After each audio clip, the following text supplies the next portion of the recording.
আজকে চলে এলাম science city ground international mega trade ফেয়ারে।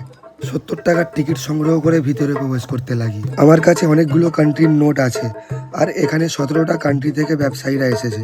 আমার কাছে এটা বড় একটা অপরচুনিটি, বেকার পড়ে থাকা নোটগুলো চালিয়ে দেওয়ার। চলে এলাম আফগানি নোট নিয়ে আফগানি ড্রাই ফ্রুট কিনতে। নোটটা হাতে নিয়ে বলল, এর অবস্থা তোমাদের পুরনো 500,000-এর নোটের মতো ব্যান্ড হয়ে গিয়েছে। अफगानिस्तान ये पुराना वाला ये पुराना वाला আমি আর দেরি না করে এখান থেকে কেটে পড়লাম।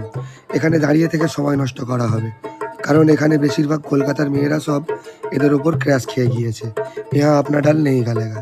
সেই দুঃখে চলে এলাম আফ্রিকান লেডির সাথে সেলফি তুলতে, আর কানে কানে বললাম, কিরিসকা শুনে কাকা না। তারপর মনে হলো অনেক হয়েছে পাকামু, এবার একটু কেনাকাটা করা যাক। এখানকার জিনিসপত্রের দাম শুনে প্রপার্টি পেপার আগে থেকেই বন্ধক রেখে এসেছি, কিছু কেনাকাটা না করে গেলে হয়। নিয়ে নিলাম দুবাইয়ের চকলেট আর ইগো লাইফস্টাইলের সলিড ওয়্যাক্স পারফিউম। তোমরাও ইগো দেখিয়ে যদি ইগো লাইফস্টাইলের পারফিউম নিতে চাও, ঘর বাড়ি বিক্রি করে চলে এসো। জাস্ট কিডিং গাইস, খরচা করলে খরচা হবে, নইলে 70 টাকা টিকিট পর্যন্ত সীমিত থাকবে। অল্প খরচে 17টা দেশ ভ্রমণের অনুভূতি পাবে। Ending date 26 December 2025। Opening time 11 AM to 8 PM। তোমরা এবার ফলো অ্যান্ড সাবস্ক্রাইব করো, যাতে আমি বন্ধক রেখে আসা বাড়িটা ছাড়াতে পারি। Bye bye.